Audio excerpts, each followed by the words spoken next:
Hello, it's Charlie from Silence to Talkies with the next episode in a series during which I will investigate why a silent star's talkie stardom did not stick.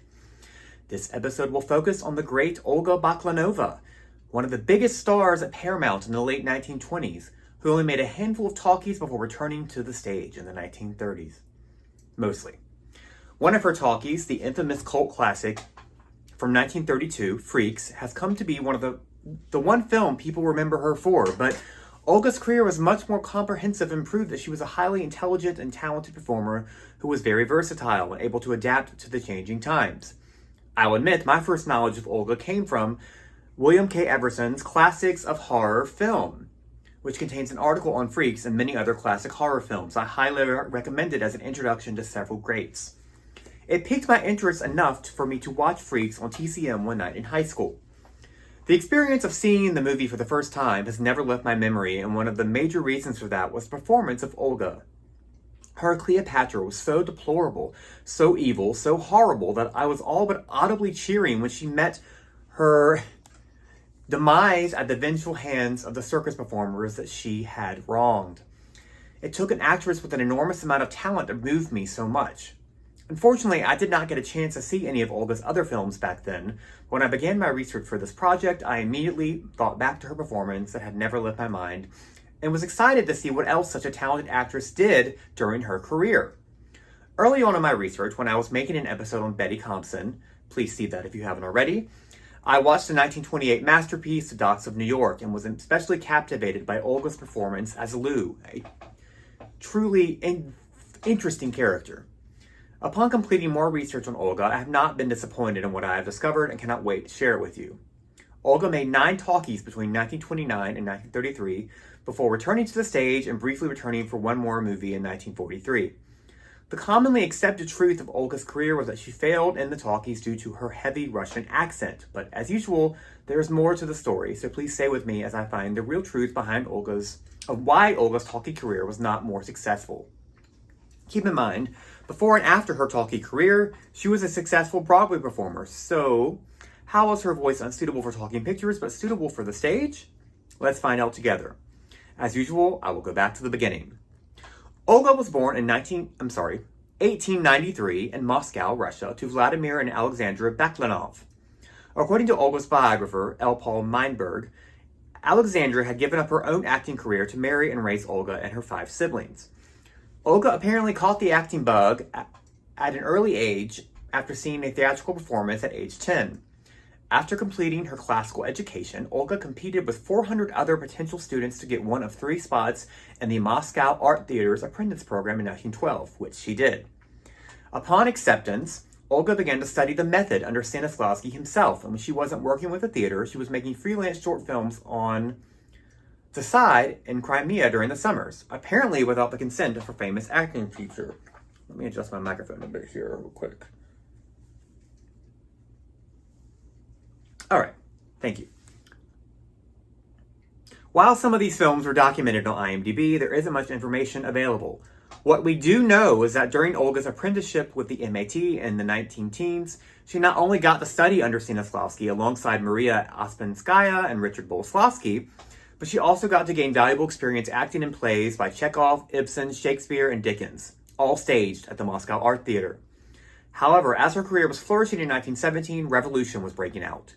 Due to her family's wealthy status, her father was murdered and her family was placed under house arrest, just like the Tsar's royal family before their tragic murder.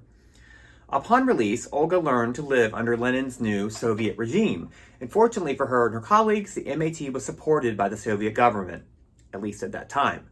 Olga had also begun to seriously study singing, and as you see later, she would go on to lend her considerable pipes to many of her talking pictures, as well as record a few albums.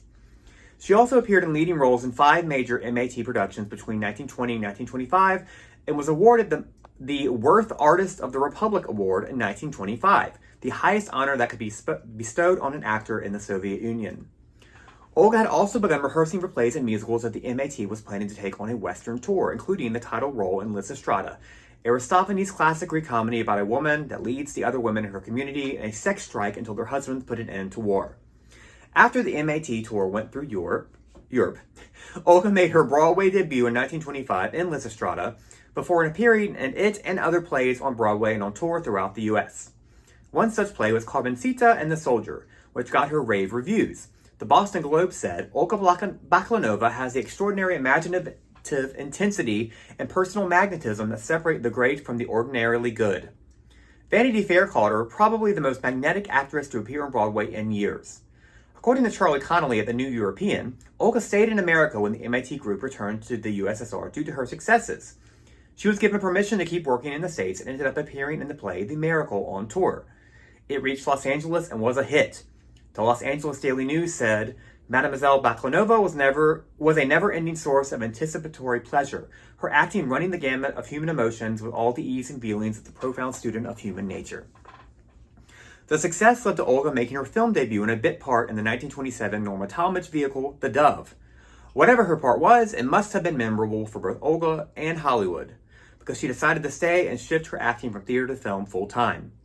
She also had decided to remain in the USA and not return to the Soviet Union, which she also could not have done if she had wanted to, as the USSR already saw her as an expatriate. Olga then starred as the lead, Catherine the Great, in The Tsarina's Secret, which was part of MGM's Great Events series and shot in 2-color Technicolor in 1928. It apparently got good reviews and showed the future value of Technicolor to the audiences of America.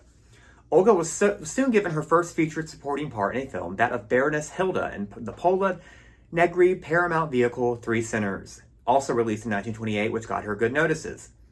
But it was her next role that really made her a Hollywood breakthrough. Having seen her in one of these early appearances, legendary German actor Conrad Veidt was impressed and got Olga cast as the evil Duchess Josiana in his The Man Who Laughs, which was released in 1928. Coincidentally, I also first learned about it years ago in the Classics of the Horror film book that I mentioned earlier. The film starred Conrad as Gwynplaine, a noble heir that is horribly disfigured by an evil doctor who carves a permanent smile on his face when he was a young boy. Gwynplaine meets the blind Dia, played by Mary Philbin. When Gwen and Dia are grown, Gwen is making a living in a sideshow but is ashamed of his smile. Duchess Josiana, played by Olga, is intrigued by Gwen's smile and tries in vain to seduce him.